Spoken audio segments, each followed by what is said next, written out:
Doctor Cuervo, buenos días. Buenos días, Espinosa. ¿Cómo amanece en este último día del año? Hombre, pues bien, feliz de tenerlo con nosotros hoy en Caracol Radio. De paso, feliz año para usted. Muchísimas gracias a usted y a todos sus oyentes. Me imagino que en una escala de 1 a 10, su ocupación en los últimos días de este año 2025, con el incremento del 23,7%, ha sido por ahí de 15. De 20, Espinosa, ha sido terrible. O sea, desde el domingo que la gente empezó a pensar que esto era un chiste, hasta hoy que ya entendió que no lo es, pues ha sido días complejos y hemos pasado de largo un par de noches tratando de darle soluciones a las empresas y a los trabajadores, finalmente, que son los que se van a ver afectados con lo que pasó con el salario mínimo. Bueno, comencemos por ahí, doctor Camilo. ¿Cuál es la duda más recurrente de las personas que son clientes suyas, que tienen empresas medianas, pequeñas o grandes? Supongo que cada empresa pues tiene su característica particular. Pero la duda más general ¿era cuál? Pues mire, Espinosa, en las empresas que tienen utilización masiva de mano de obra, hay un problema ya hoy de caja para pagar la nómina de enero. Digamos, todo el mundo hizo proyecciones con 10, la gente más pesimista estaba haciendo proyecciones con 13, con 14, inclusive se hacían proyecciones con 16, que era lo que estaba pidiendo los sindicatos, y pues son empresas que su margen de utilidad, su margen de intermediación es muy bajito, porque lo que venden son servicios. Piensen en las empresas de seguridad, piensen en las empresas de aseo, en floricultura, bueno, en empresas que tienen gran utilización de mano de obra. Cuando usted de un día para otro, porque literalmente fue de un día para otro, le dice que va a tener que pagar no 16 más, sino 23 más, no hay caja que aguante eso. Entonces tenemos muchas empresas que hoy están saliendo a buscar plata al mercado financiero para tratar de pagar la nómina. No estamos hablando de subsistir, sino de tratar de llegar al 20 de enero pagando la primera nómina del 15.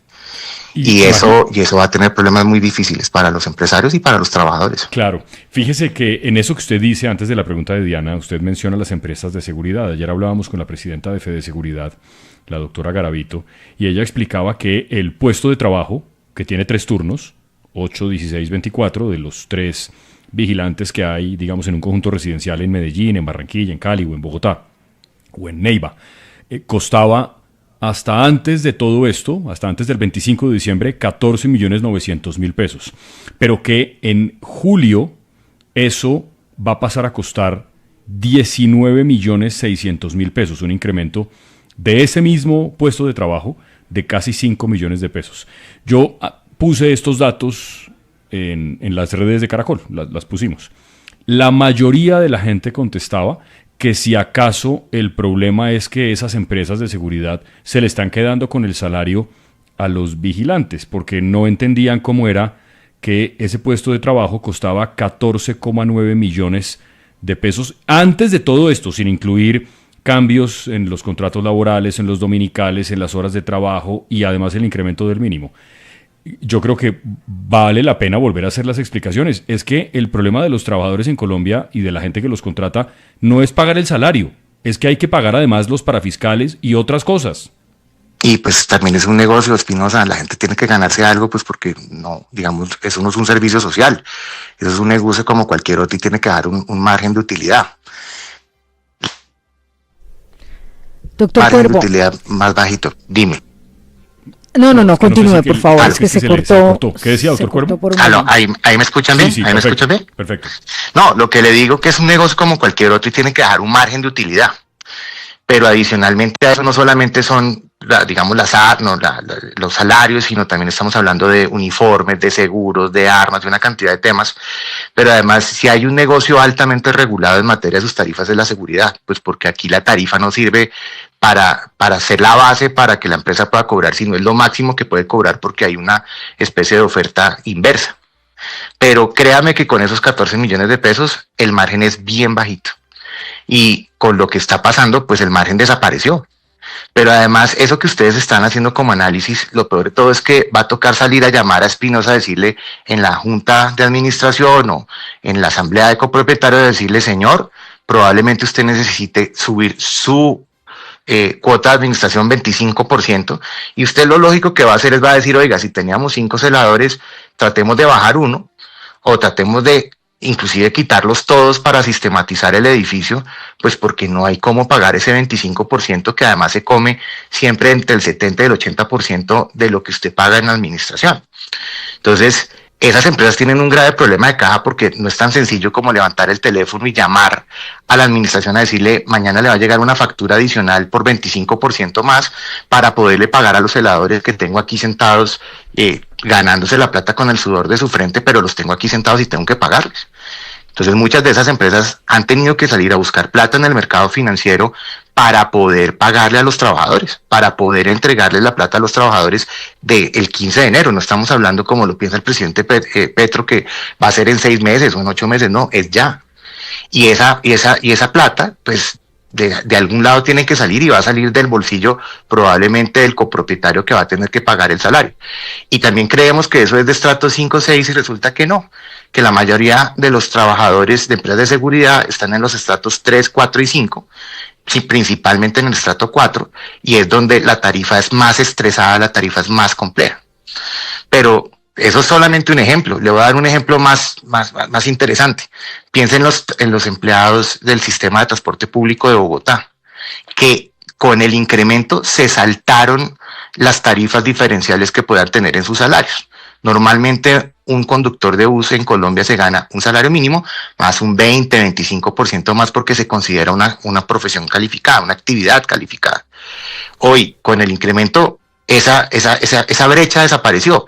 Necesariamente hay que salir de alguna manera a tratar de generar la brecha por un tema sociológico, por un tema social. Una persona que conduce a 100 personas en un bus, pues ganar más que el mínimo. Es normal, eso es lo que socialmente nosotros estamos dispuestos, pero además lo que la gente está necesitando para poder trabajar, por unas jornadas complejas, por un estrés complejo. Nos va a tocar subir esos salarios. ¿Quién va a pagar eso? Pues tarde o temprano nos toca decirnos la verdad. Toca subir la tarifa de Transmilenio, toca subir la tarifa del SITP. Alguien lo va a tener que pagar. Entonces, eso que le está diciendo el gobierno, que esto se va a diluir en el tiempo y que los efectos los vamos a ver en 3 o 4 o 5 meses y que van a ser muy leves y que el mercado se los va a comer, no es cierto, no es cierto. Yo ya lo estoy viendo. Yo creo que ese es el principal problema. Señora.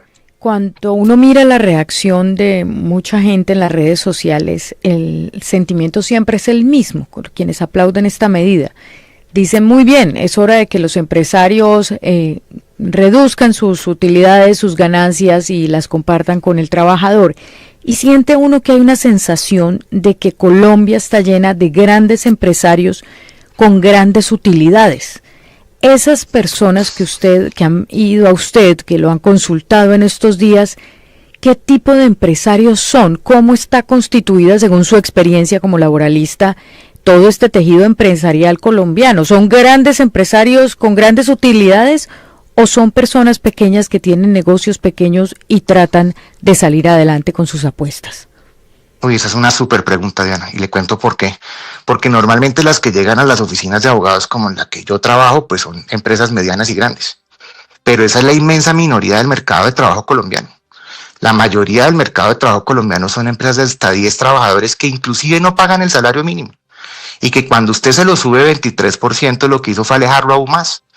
Alejar a esa persona de la posibilidad de tener un trabajo formal, de poder acceder a un crédito, de evitarse el gota a gota, de una cantidad de fenómenos que vemos, porque si antes pagar 1.400.000 era difícil, ahora piensen pagar 1.750.000 pesos. Y la única solución, porque la gente va a seguir trabajando con nosotros o sin nosotros, y eso es el 90% de la población colombiana que tiene pequeños emprendimientos que tienen menos de 10 trabajadores. Esa gente no paga ni salud, ni pensión, y ese es el que mañana va a estar cargado en un subsidio como anciano cuando no le hayamos construido su pensión a lo largo del tiempo. Ese es el que mañana va a tener que ir al subsidiado porque no tiene un sistema contributivo de salud. Ese es el que mañana le tiene que pedir prestado el gota a gota porque nadie le presta plata en el mercado, porque nunca ha tenido un contrato de trabajo y no lo ha tenido porque lo alejamos, porque le metimos una brecha de 25% más, de 23% más, que además no nos podemos olvidar que no solamente es esa brecha del 25%, del 23% del salario, sino que en julio le vamos a bajar 2 horas a la jornada, sino que ayer, en la semana pasada, perdón, nos subieron los recargos nocturnos, que en junio nos han subido los recargos nocturnos, que en junio nos han subido los recargos, perdón. Y así seguimos y seguimos y seguimos y seguimos metiéndole cargas al empleador, y lo único que hace eso es evitar que la gente algún día tenga un contrato de trabajo de verdad. Pues Diana, eso es el 90% de los colombianos. Entonces esa idea de que esto lo van a pagar los riquitos ultramillonarios y que la economía no se va a afectar, pues por lo menos suena mentirosa. Pero además el mismo presidente Petro lo acepta. Si ustedes escucharon la locución, dice que el salario mínimo escasamente se le pagan a 2,5 millones de personas en un mercado de trabajo que tiene 25 millones de personas. O sea, ¿en dónde están los otros 22 millones? ¿En la informalidad? Probablemente sí. Probablemente sí. Y poner un salario de estos lo único que hace es subir un poquito más la montaña y que allá no lleguemos nunca, y eso genera una espiral de pobreza terrible, Diana. Doctor Cuervo, más allá de esa posible consecuencia económica de este incremento, que el gobierno defiende diciendo que tiene las cifras más bajas de desempleo del siglo, ayer volvió otra vez a darse una buena cifra por parte del DANE, más allá de todo eso, nos han llegado preguntas de personas que tienen, supongo que empresas como las que usted describe, empresas más pequeñas, que tienen 5, 6, 7, 10, 15 trabajadores. En el sentido de preguntar si es posible para que la gente, para una empresa que de pronto ya no puede mantener la misma cantidad de gente trabajando en su nómina, si es posible que esa gente se vaya y volverla a recontratar por días, y que si eso se puede hacer de manera legal, para que en lugar de trabajar 30 días por el mínimo, trabaje 20 días por horas. La legislación colombiana permite hacer eso sin que uno se meta en un problema y sobre todo sin que uno desconozca los derechos laborales de la gente.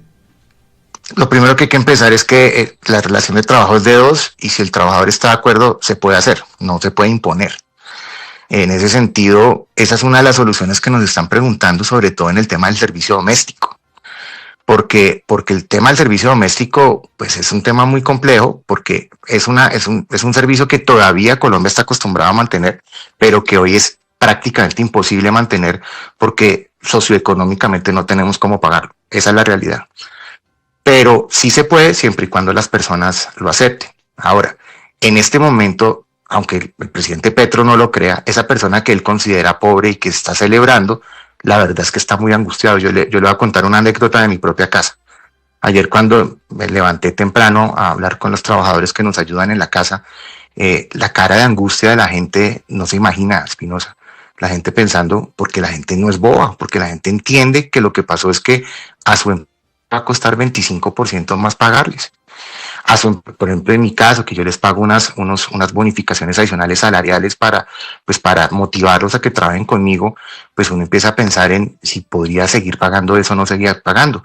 Ellos tenían un status quo de vida mejor que el del promedio de una empleada del servicio doméstico, porque yo estoy dispuesto a pagar más. Pero con esto lo que hace es, oiga, para poderles cumplir, probablemente me toque desmontar esos auxilios. Para poderles cumplir, probablemente me toque pensar en reducir jornadas. Yo por ahora creo que me voy a dar la pela, pero todo tiene límites, Espinosa. Y si yo, que afortunadamente, gracias a Dios, puedo, imagínese la señora estrato medio, estrato 3 y 4, que además siempre es al que le pegan. Cuando estas medidas, Petro cree que son para la gente riquita, y resulta que no es para la gente riquita, es para la señora estrato 3, estrato 4, que le sobra unos pesitos de su salario y que está dispuesta a pagárselos a otra persona para que le ayude a cuidar al niño, o para que le ayude con los oficios de la casa. Y esa persona no se va a formalizar nunca. Y probablemente vamos a lo que va a pasar, que esa gente va a tener que seguir trabajando porque tiene que seguir comiendo, pero ya no en la formalidad. Y los esfuerzos de formalidad que se dieron principalmente en el gobierno del presidente Duque. Y hay que reconocer que en algo en el gobierno del presidente Petro, pues a la basura. Porque el tema es un tema fáctico, o sea, no tengo con qué pagar, pero sí necesito el servicio. Lo voy a contratar, y lo voy a contratar en situaciones que no son las óptimas. Pero para contestar a su pregunta, todo se puede siempre y cuando el trabajador acepte. Ahora, lastimosamente, mucha gente va a aceptar, y va a aceptar, Jorge, pues porque tiene que comer. pues yo sí creo que es la peor catástrofe económica que ha sufrido Colombia. Ahora piense en la clase media o media alta, la gente que tiene un salario mínimo integral. ¿Sabe qué está pasando en las empresas, Jorge? Que todos los salarios mínimos integrales de Colombia, que estaban en 18 millones de pesos, nos están llamando a las empresas a pedirnos que los desmontemos. Porque esa persona que se ganaba 18 millones de pesos, a partir de mañana se gana 22, Jorge. Y resulta que esos 22 es el salario de muchos presidentes de compañías medianas en Colombia. Entonces, esa clase media emergente, que es la que va a dar el salto social, a la que queremos que empiece a poder volver a contratar a las empleadas del servicio bien, a poder invertir en la economía, a invertir en emprendimientos, el regalo de Navidad es que le vamos a decir que probablemente su aspiracional, que era llegar a un salario mínimo integral, no lo va a poder lograr. Y no lo va a poder lograr porque el presidente Petro le hizo el favor de subirle el 22%, el 23%, pero lo sacó del mercado colombiano. Eso es lo que nos está pasando. Entonces, hoy todas las empresas que tienen trabajadores en mínimos integrales están cuestionándose la conveniencia o no de tenerlo. Vuelve y juega. Todos los cambios se tienen que hacer de acuerdo con el trabajador y en eso no hay ninguna discusión. Pero la necesidad tiene cara de perro y probablemente mucha gente tenga que aceptar desmontarse de sus salarios integrales, inclusive bajar sus salarios. De hecho, estaba en una reunión antes de explicando a los empresarios cómo para poder hacer los costos con mediano manejo, toca bajar el salario entre 1 o 2 millones. Entonces no solamente no le van a subir, sino probablemente le digan, vamos a pasar a un salario normal, sin, digamos, no integralizado, en donde la persona va a ganar inclusive menos de lo que se ganaba este año, puede que lo recupere por primas y puede que lo recupere claro, por cesantías, pero va a ganar menos, o sea, su caja va a estar afectada. Eso es la clase media emergente, esa que votó por Petro, esa que lo eligió. Doctor Cuervo, gracias. Ya que lo llevó a la presidencia. Bueno, muchísimas gracias. Feliz año a todos, especialmente a sus oyentes. Diana, Jorge, un abrazo de verdad. Muchas gracias.